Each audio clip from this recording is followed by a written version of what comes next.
Alors, focus sur les rides d'expression. Alors, on vit, on pleure, on rit, et c'est en effet ce qui peut faire notre charme.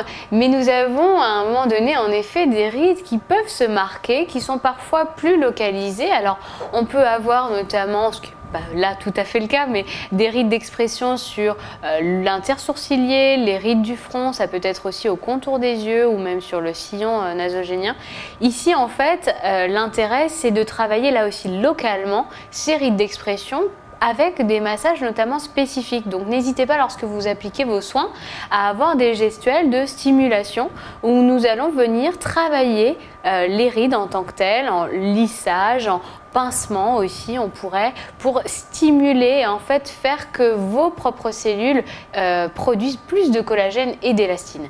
La zone aussi qui est un petit peu plus délicate, eh bien c'est souvent le contour des yeux qui se marque finalement en premier, donc lié à une expression peut-être plus importante.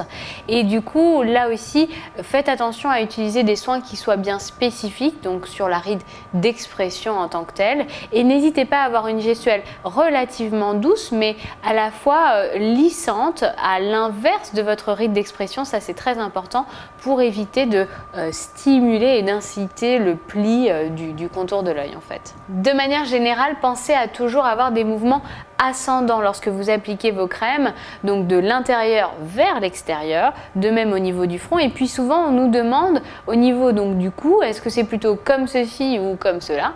Eh bien l'intérêt en effet c'est plutôt de travailler vers le haut, donc de nouveau de manière ascendante, ou même pour le décolleté là aussi de l'intérieur vers l'extérieur pour vraiment éviter le relâchement cutané au maximum.